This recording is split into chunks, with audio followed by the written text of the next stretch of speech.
السلام عليكم ورحمة الله وبركاته. اهلا بيكم معايا فيديو جديد من وي. فيديو النهارده ان شاء الله هقدم معاكم غرزة حصرية جديدة جدا من نوعها والاول مرة حد بيشرحها على اليوتيوب. غرزتنا من الغرز الشتوية المميزة نقدر نشتغل فيها باكتر من لون. عدد سلاسل البداية الخاص بغرزتنا النهارده هو مضاعفات رقم 11 وفي النهاية بزود سلسلة واحدة بس. هستخدم معاكم 3 الوان وانتوا تقدروا تبدلوا في مجموعة الالوان اللي انتوا حابينها. هستخدم الابيض واللبني واللون اللي هو الجنزاري الاخضر شوية ده. هنقول بسم الله الرحمن الرحيم ونبتدي نشتغل باللون الابيض. هنستخدم خيط صوف متوسط السمك مع ابرة رقم 3.5 ملم. اول حاجة طبعا بنبتدي نعملها هي مجموعة سلاسل مكونة من مضاعفات رقم 11. هسيب مسافة من الخيط زي ما احنا شايفين بالشكل ده وهلف الخيط حلقة على الهواء. داخل الحلقة بتاعتي بدخل بلف الخيط وبخرج، طرف الخيط بشده بقفل عقدة البداية. عشان نبتدي نرتفع مجموعة من السلاسل بيكون عندي على الإبرة كده حلقة بلف الخيط واخرج منها. بسم الله كده 1 2 3 4 5 6 7 8 9 10 11.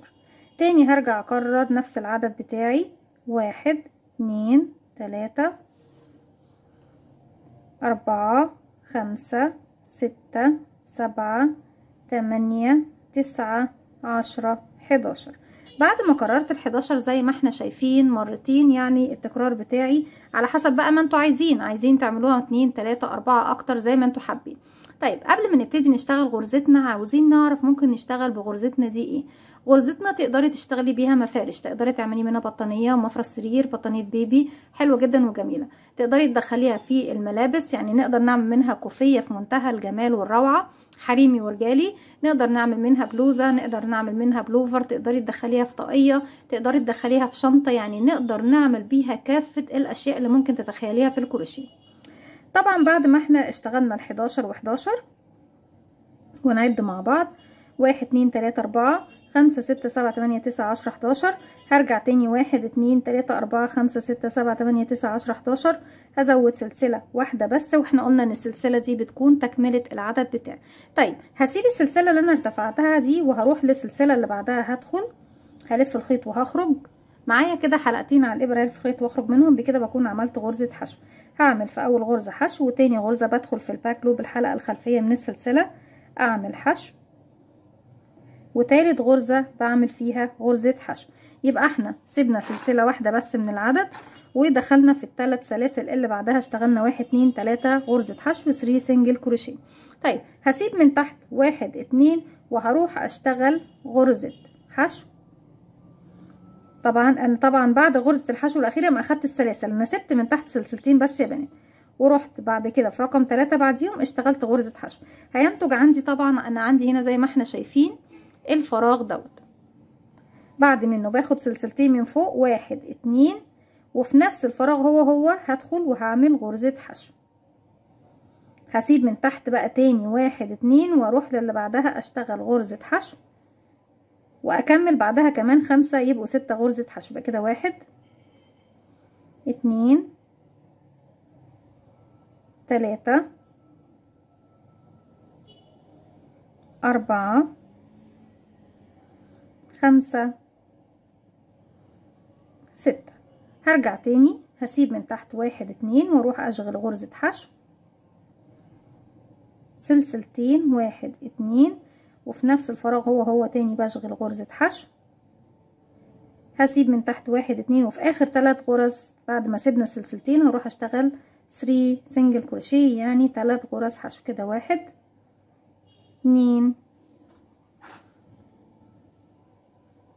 3. بنكمل غرزتنا. طيب السطر اللي جاي بيكون ارتفاعه سلسلة واحدة بس، وببتدي بشتغل في اول غرزة عندي بعد ما بلف الشغل الناحية التانية غرزة حشو في الفراغ الاول بالشكل ده زي ما احنا شايفين. هيقابلني بعد كده الفراغين اللي كانوا بقية 2 و3 هسيبهم. هيقابلني بعديهم بقى ايه، شايفين السلسلتين كل سايبينهم تحت هنا بعدهم اشتغلنا غرزة حشو صح. هاجي عند غرزة الحشو دي واشتغل من فوق غرزة عمود بلفة بس خلفي. احنا هنشتغل في غرزتنا النهارده دي بغرزة السلسلة وغرزة الحشو وغرزة العمود بلفة العادي والامامي والخلفي. هاجي بقى هنا دلوقتي ازاي بشتغل الخلفي، بيكون من خلف الشغل يعني من خلف كده، والامامي من الامام. والعادي بشتغله تحت ايه السلاسل او الغرز بتاعتي تحت حرف الفي بالشكل ده. طيب احنا محتاجين نشتغل على الغرزة دي اهي اللي في المنتصف دي، هشتغل عليها عمود بلفة خلفي باك بوست دبل كروشيه. ازاي بنشتغله يا بنات؟ عفوا، بيكون عندي على الابره حلقه، بلف الخيط بيكونوا حلقتين.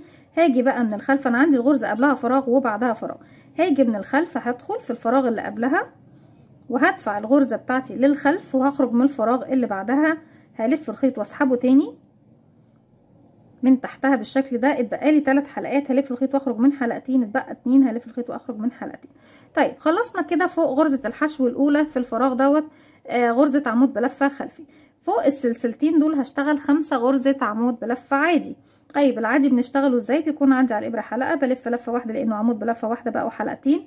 هنزل بقى من تحت السلاسل عادي كده، الف الخيط واسحب واخرج، معايا 3 حلقات، هلف الخيط واخرج من حلقتين، اتبقوا 2 هلف الخيط واخرج من حلقتين كده. 1 2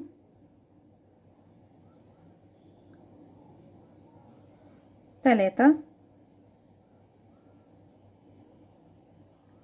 4 5. بعد ال5 هيقابلني غرزة الحشو اهي اللي بعدهم، هشتغل عليها تاني غرزة عمود بلفة خلفي. هلف الخيط وهاجي بقى من الخلف المرة دي، هدخل قبل الغرزة بتاعتي وادفع الغرزة للخلف واخرج من الفراغ اللي بعدها، ومن الخلف الف الخيط واخرج تاني زي ما احنا شايفين. معايا 3 حلقات، هلف الخيط واخرج من حلقتين، اتبقوا 2 هلف الخيط واخرج منهم. لو جيت دورت الشغل بتاعي الناحية التانية هبص الاقي ان انا عندي دلوقتي 2 عمود بلفة اللي هم الخلفيين هيكونوا بارزين بالشكل ده، والخمسة اللي في الداخل هيكونوا ايه داخلين داخل الشغل. واحنا طبعا قاصدين ان العمود البارز ده هنبتدي نشتغل عليه من فوق وهيبان الشكل اكتر بس في السطور اللي جاي. طيب بالشكل ده بعد ما اشتغلنا هيقابلنا زي ما احنا شايفين ال6 غرزة حشو بعد كده اهي 1 2 3 4 5 6. هسيب اول 2 منهم 1 2 وهروح لرقم 3 واشغل فيها غرزة حشو، ورقم 4 واشغل فيها غرزة حشو. هرجع تاني هكرر نفس اللي انا عملته بقى هناك. هلاقي عندي هنا السلسلتين اللي سيبناهم من تحت والسلسلتين، وفي النص عندهم هنا حشو سلسلتين من فوق حشو في نفس الفراغ. هاجي عند الحشو الاولى هلف الخيط على الابره واجي من الخلف ادخل في الفراغ اللي قبلها وادفعها للخلف واخرج من الفراغ اللي بعدها، الف الخيط واخرج، الف الخيط واخرج من حلقتين، الف الخيط واخرج من حلقتين. كده اشتغلنا فوق الحشو الاولى دي اللي هي بعدها سلسلتين غرزه بريد خلفي باك بوست دبل كروشيه، بعد كده يعني عمود بلفه خلفي. هلف الخيط بقى وفوق السلسلتين نفسهم هشتغل 5 غرزه عمود بلفه عادي. 1 5 دبل كروشيه، 2 3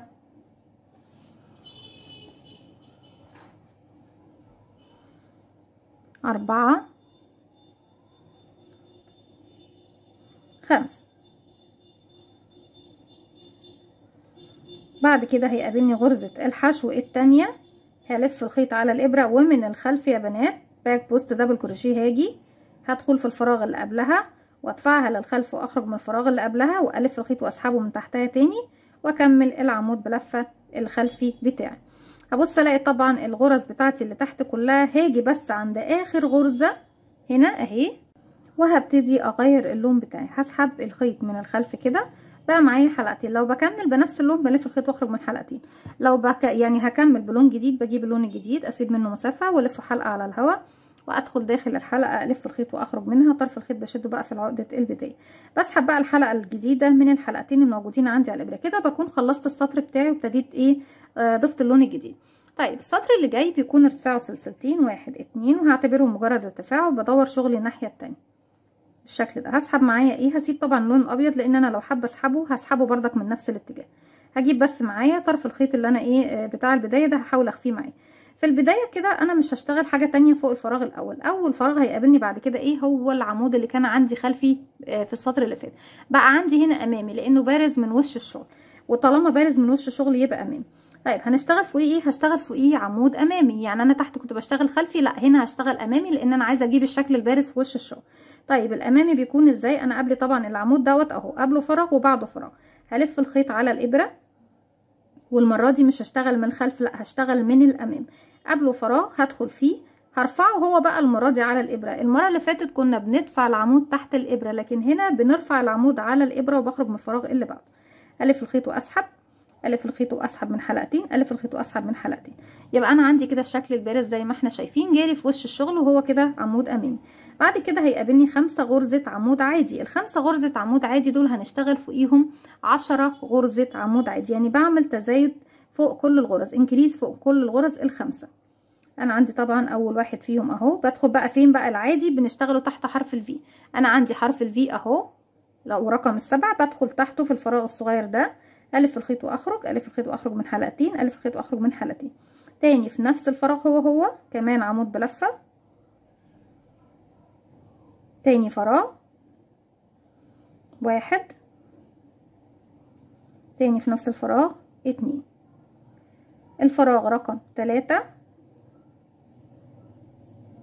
1، تاني في نفس الفراغ 2، الفراغ رقم 4 1، تاني في نفس الفراغ 2، الفراغ رقم 5 والأخير 1، تاني في نفس الفراغ 2.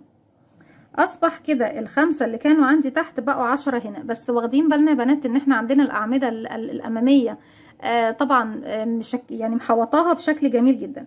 هاجي هنا هلاقي عندي في النهاية تحت هنا العمود اللي هيقابلني كان عمود خلفي، هشتغله هنا أمامي. هلف الخيط على الإبرة ومن الأمام بدخل في الفراغ اللي قبله، أرفعه على الإبرة وأخرج من الفراغ اللي بعده، ألف الخيط وأخرج، ألف الخيط وأخرج من حلقتين، ألف الخيط وأخرج من حلقتين. هتبتدي طبعا غرزتنا تبان وتتشكل. طيب السلسلتين الاتنين حشو اللي تحت دول مش هشتغل فيهم حاجه، هتجاهلهم تماما، يعني هسيبهم واتجاهلهم تماما. ومن نفس المكان اللي انا واقفه فيه مش هاخد سلاسل من فوق، هلف الخيط مباشره وهسيب الاتنين حشو دول، سكيب 2 حشو دول، وهروح للعمود الامامي واشتغل فرونت بوست دبل كروشيه عليه عمود امامي زيه كده، 1 عمود امامي. يبقى الشكل بتاعي بدأ ياخد الشكل ده. وطبعا هنا بنسيبه فاضي كده. بعد كده هرجع فوق 1 2 3 4 5 اللي هم 5 غرزة عمود بلفة عادي، هشتغل فوقيهم 10، بعمل فوقيهم انكريز زيادة، يعني بشتغل فوق كل واحد فيهم مرتين 2 دبل كروشيه فوق كل فراغ من ال5 دول. وفوق العمود الاخير بشتغل بردك عمود بلفة امامي. هنا 1 بشتغل فوقيه مرتين كده، 1. انا بس عايزه اخد ايه الخيط اللي هو في البدايه ده معايا في ظهر الشغل هنا، نخفيه خالص.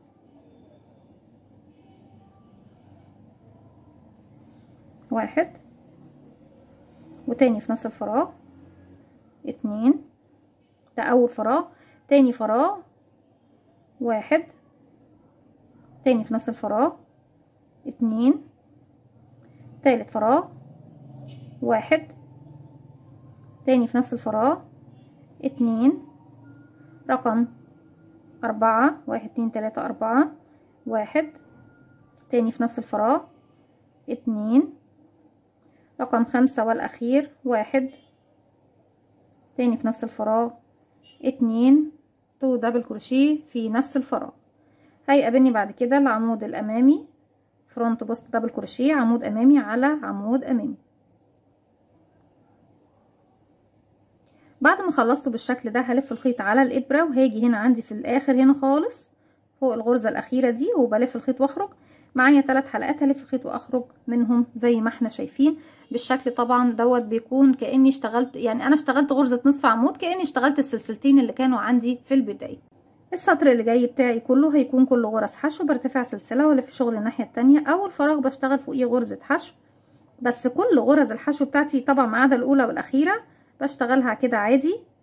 بعد كده هيقابلني بقى الفراغ اللي هو الخاص بغرزة العمود اللي كان من ورا امامي، اللي هو طبعا من عندي هنا هيكون خلفي، هسيبه وهتجاهله خالص مش هشتغل فيه. هروح لل10 غرز عمود بلفة. باجي بقى بسيب، انا عندي هنا بصوا يا بنات عندي حرف الفي، في حلقة امامية الفرونت لوب، وعندي الحلقة الخلفية اللي هي الباك لوب. بسيب الفرونت لوب اللي هي الحلقة الامامية، وباجي طبعا بعد ما بسيب الغرزة دي بروح اشتغل في الباك لوب غرزة حشو، واللي بعدها كمان في الباك لوب 2.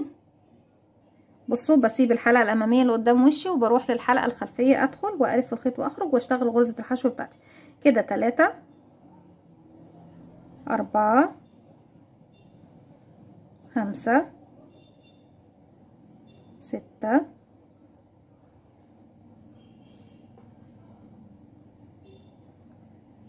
7 8 9 10. طيب بعد ما خلصنا ال10 كده هيقابلني ايه يا بنات؟ هيقابلني شايفين فاكرين بقى الاتنين عمود الامامي اللي كانوا تحت هنا 1 2، هسيب الفراغين بتوعهم، العمود الامامي والعمود الامامي اللي كانوا تحت هسيب المكان بتاعهم واروح بقى ايه دي 1 2 واروح هنا اشتغل تاني 10 غرزة حشو على اللفة الخلفية من ال10 عمود اللي كانوا عندي تحت. يبقى كده 1 2 3 4 5 6 7 8 9 10. وطبعا في النهاية عندي هنا تاني سلسلة ارتفاع هدخل واشتغل فيها الغرزة الأخيرة بتاعتي، غرزة حشو عادية خالص. بس طبعا في آخر غرزة هنبتدي نغير اللون بتاعنا. هلف الخيط واخرج من الحلقة دي كده ونبعد اللون دوت ونجيب اللون الجديد، بسيب منه مسافة والف حلقة على الهواء بالشكل ده، وهدخل اقفل عقدة بداية. بعد كده الحلقة بتاعتي الجديدة بسحبها من الحلقتين الموجودين عندي على الإبرة 1 2. السطر اللي جاي برتفع 4 سلسلة 1 2 3 4. هلف شغلي بقى الناحية التانية تاني بالشكل ده. هجيب معايا بقى اللي هو طبعا الخيط اللي هو البداية هنخفيه معانا في ظهر الغرز بتاعتي. انا عندي طبعا الفراغ الاول خلاص اشتغلت فوقيه ال4 سلاسل دول. هيقابلني ايه؟ شايفين بقى العمود الامامي ده هروح اشتغل فوقيه عمود امامي، بس انا طبعا مش هشتغل في الفراغ بتاعه في حرف الفي، لا هشتغل امامي على طول. يعني بدخل من الفراغ اللي قبله وبرفعه فوق الابره وبخرج من الفراغ اللي بعده وبشتغل العمود بتاعي. طيب العمود بتاعي اللي جاي بيكون عمود ب2 لفه. بنشتغله ازاي؟ بلف الخيط 1 2 على الابره وباجي هنا بدخل من قبل العمود وارفعه عندي على الابره واخرج من بعده. هلف الخيط واخرج معايا 4 حلقات. هلف الخيط واخرج من حلقتين اتبقوا 3. هلف الخيط واخرج من حلقتين اتبقوا 2. هلف الخيط واخرج من حلقتين. طيب كده اشتغلنا العمود الامامي. هيقابلني بعد كده 1 2 3 4 5 6 7 8 9 10. 10 غرزة حشو عندنا هنا كنا شغالينهم على الحلقة الخلفية. هدخل هسيب اول 2 منهم 1 2 وهروح فوق رقم 3 وابتدي اشتغل 6 غرزة حشو. كده 1 وبدخل اشتغلهم عادي تحت الحرف الفي عادي. 2 3 4 5 6. طيب بعد ما اشتغلنا الستة هسيب بقى اخر غرزتين عندي هنا بردك، وهسيب اول غرزتين من الناحية التانية بردك. هروح فين دلوقتي يا بنات؟ شايفين بقى عندي هنا كان العمود الامامي دوت والعمود الامامي التاني اللي كانوا الاتنين بيبقوا طبعا ماسكين مع بعض في حلقة واحدة من فوق هنا. هما ما كانوش في حلقة واحدة من فوق، بس كانوا كل واحد فيهم بعد التاني، فتحسوا ان هما ايه في فراغ واحد من فوق. هاجي فوق كل واحد فيهم واشتغل غرزة عمود ب2 لفة امامي، لكن هنشتغله بطريقة معينة. هلف الخيط 1 2. انا مش هشتغل فوق الاول في الاول، هروح للتاني مباشرة. يعني هسيب ده دلوقتي واروح للتاني اهو واشتغل فوقيه بقى هو العمود ب2 لفة امامي. كده 1 كده اشتغلت اللي على اليسار الاول. هاخد سلسلتين 1 2 وارجع تاني الف الخيط على الابره 1 2 وهاجي بقى ارجع بايدي كده لليسار واشتغل على الاولاني اللي انا كنت سايباه عمود بلفه امامي ب2 لفه. عمود ب2 لفه امامي، سوري يا بنات. 1 2 3 مرات بلف الخيط واخرج من حلقتين على الابره. يبقى احنا كده اشتغلناهم ايه يا بنات؟ زي ما احنا شايفين اشتغلناهم عكس بعض. اشتغلت التاني الاول وبعديه سلسلتين وبعد كده الاولاني. خلاص يا بنات زي ما احنا شايفين بالشكل ده. هرجع تاني بقى هروح فين؟ هلاقي بقى ال10 غرزة حشو من تحت هنا 1 2 3 4 5 6 7 8 9 10. هسيب منهم 1 2 واروح لرقم 3 اشتغل حشو. كده 1 واللي بعدها 2 حشو 3 4 5 6 غرزة حشو فوق 6 فراغات بتقابلني. بعد كده هلف الخيط 1 2 وهاجي هنا هشتغل غرزة عمود ب2 لفة امامي، وبعد كده هروح اشتغل غرزة عمود ب2 لفة عادي بس فوق اخر غرزة هنا بتقابلني يا بنات.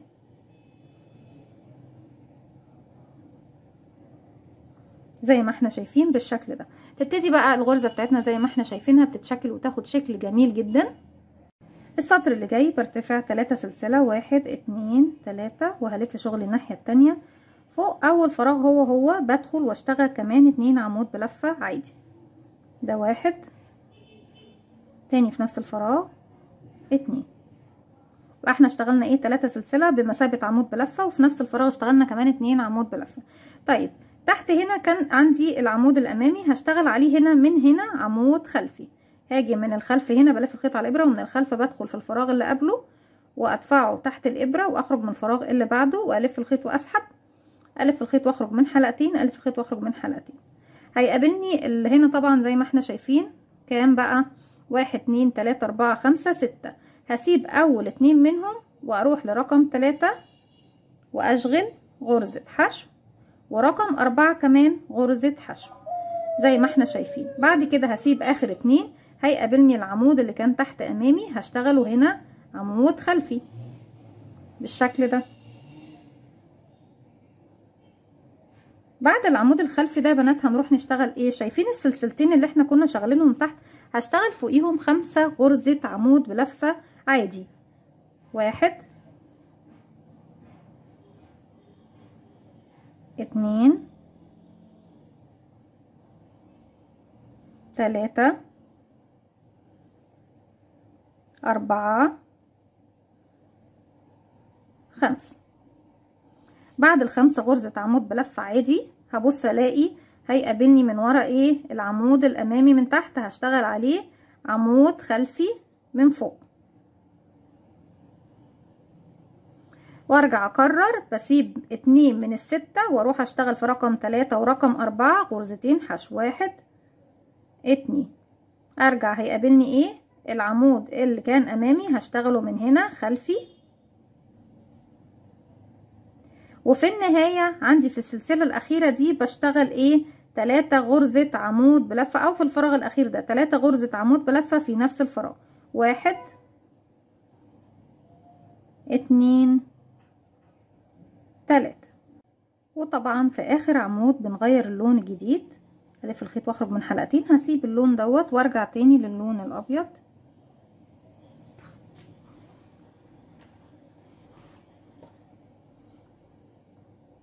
هسحب اللون الأبيض بتاعي بس نجيبه من تحت الالوان كلها عشان ايه ما يحفيش حاجه تتلبك معاه.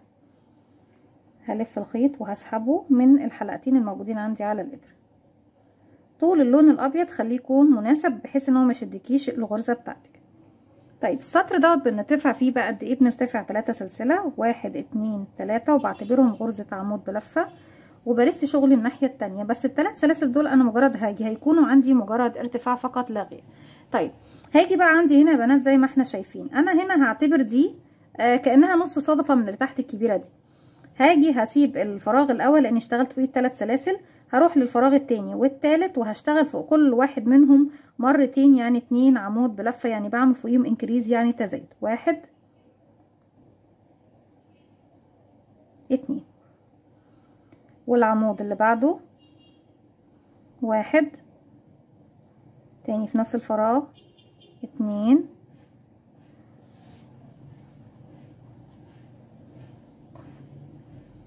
هيقابلني ايه بقى دلوقتي؟ هيقابلني العمود الامامي والحشو اللي بعده. هاجي للعمود الامامي دوت اللي هو كان من ورا خلفي، لكن هنا عندي كان امامي لان وشه بارز للامام. هنا هشتغل فوقيه عمود امامي. طيب غرزتين الحشو مش هشتغلهم، سكيب الاتنين دول وهسيبهم واروح للعمود الامامي التاني اهو من الامام واشتغل عمود امامي بالشكل ده. تبدأ طبعا الشكل بتاعي يقفل على بعضه زي ما احنا شايفين. هيقابلني 1 2 3 4 5 غرزة عمود بلفة عادي، هشتغل فوقيهم انكريز يعني تزايد. فوق كل غرزة بشتغل مرتين 2 دبل كروشيه فوق كل فراغ. 1 2 وطبعا بنشتغلهم عادي يعني تحت حرف الفي بشكل طبيعي. الرقم 2 بشتغل فوقيه 2 1 2 رقم 3 1 2 رقم 4 1 2 رقم 5 والأخير 1 2. بعد كده فوق الأمامي أنا بحاول أغير لكم الإضاءات على فكرة على حسب اللون اللي شغالين بيه. هنيجي هنا فوق الأمامي بشتغل عمود أمامي زي ما احنا شايفين، ومباشرة بسيب الاتنين الحشو دول واروح ألف الخيط على الإبرة وباجي عند العمود الأمامي هنا بردك مباشرة أشتغل عمود أمامي. هيقابلني ايه 1 2 غرزة عمود عادي بشتغل فوقيهم تزايد انكريز 1 2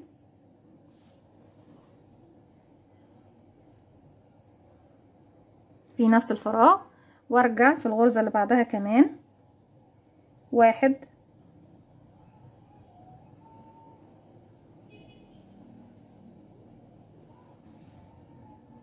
2 زي ما احنا شايفين، وفي النهاية بشتغل عمود بلفة 1 فوق تالت سلسلة ارتفاع بالشكل ده زي ما احنا ايه شايفين. تدي الغرزة بتاعتي تتشكل بردك غرزة من الغرز الثريدي المميزة الجميلة جدا، ونقدر نعمل منها حاجات كتير جدا مميزة. السطر اللي جاي بيكون بنفس اللون، برتفع سلسلة ارتفاع غرزة الحشو والف شغلي الناحية التانية. اول فراغ بشتغل فوقيه غرزة واحدة بس. عندي بعد كده بقى الاربع فراغات اللي احنا كنا عاملينهم تحت دول هشتغل على الحلقة الخلفية، بسيب الفرونت لوب واروح للباك لوب. الحلقة الخلفية بدخل واشتغل غرز حشو، ده 1 2 3 في الباك لوب 4. طيب بعد ما اشتغلنا الاربعة دول هسيب ايه بقى يا بنات؟ بصوا عندي هنا من الخلف عندي العمود الامامي فرونت بوست دبل كروشيه وفرونت بوست دبل كروشيه، هتجاهلهم سكيب خالص مش هاجي جنبهم، يعني هسيب 1 2 واروح للي بعدهم واشتغل 10 غرزة حشو في الحلقة الخلفية في الباك لوب. 1 2 3 4 5 6 7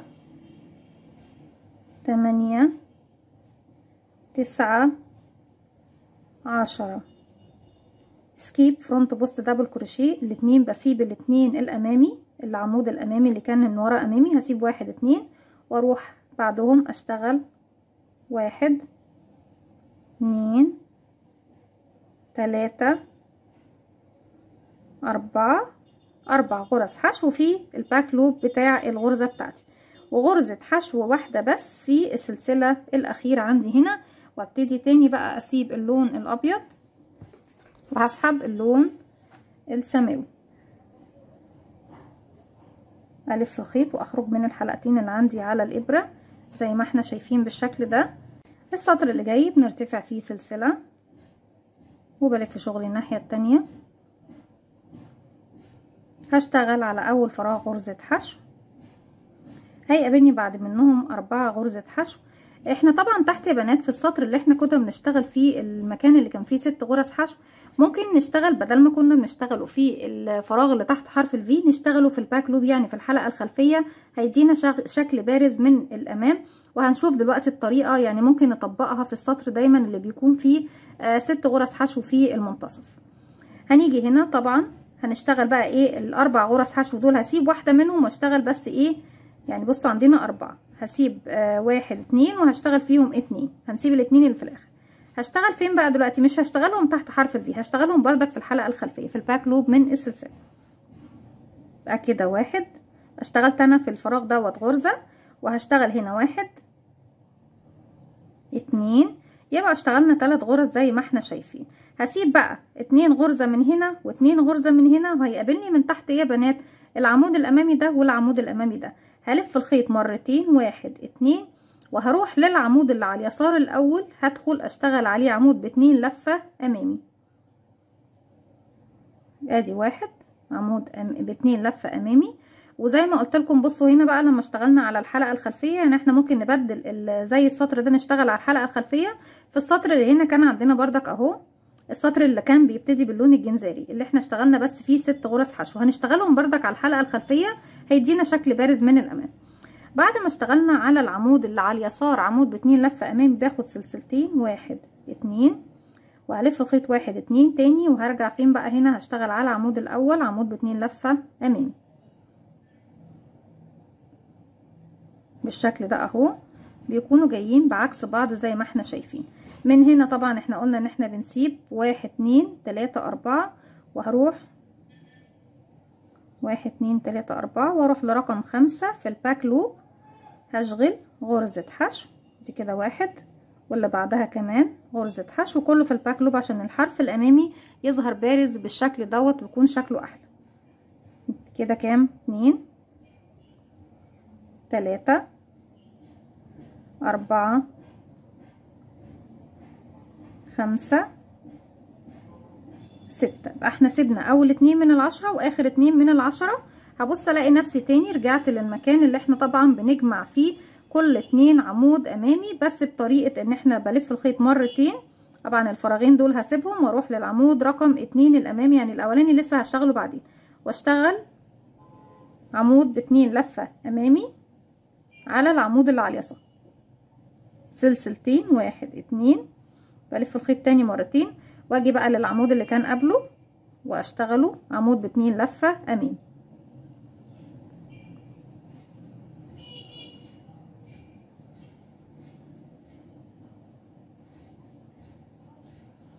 وبعد الشغل بالشكل دوت هاجي هنا عندي احنا سيبنا 1 2 3 4، الغرزتين دول هشتغل عليهم 2 حشو على الحلقة الخلفية في الباك لوب بتاعي. في حاجة هنا ماسكة معايا الخيط، 1 2، واخر غرزة عندي ممكن ناخدها بردك في الحلقة الخلفية، وممكن ناخدها ايه تحت حرف الفي عادي مفيش مشكلة بالشكل ده. وببتدي بقى اكرر بنفس الطريقة اللي احنا شايفينها. يا بنات شايفين الغرزة قد ايه جميلة مميزة 3D تحفة جدا جدا جدا، نقدر نستخدم فيها لون 2 3 زي ما احنا حابين. دي كانت الغرزة بتاعتي النهاردة، وطبعا الارتفاع بتاعي كله بيفضل هو التكرار بتاعنا زي ما احنا شايفين. بنرتفع الغرزة بتاعتنا ونوصل للمقاس اللي احنا حابينه، وبناخد غرزة مميزة وجميلة وسهلة وبسيطة في نفس الوقت. دي كانت غرزتي النهاردة، اتمنى يا رب ان هي تنول اعجابكم وتكون سهلة وبسيطة عليكم. ما تنسوش لو عجبكم الفيديو تعملوا لي لايك وشير وسبسكرايب، واستنوني فيديو جديد من وي، وفعلوا زرار الجرس عشان يوصلكم مني كل جديد. السلام عليكم ورحمة الله وبركاته.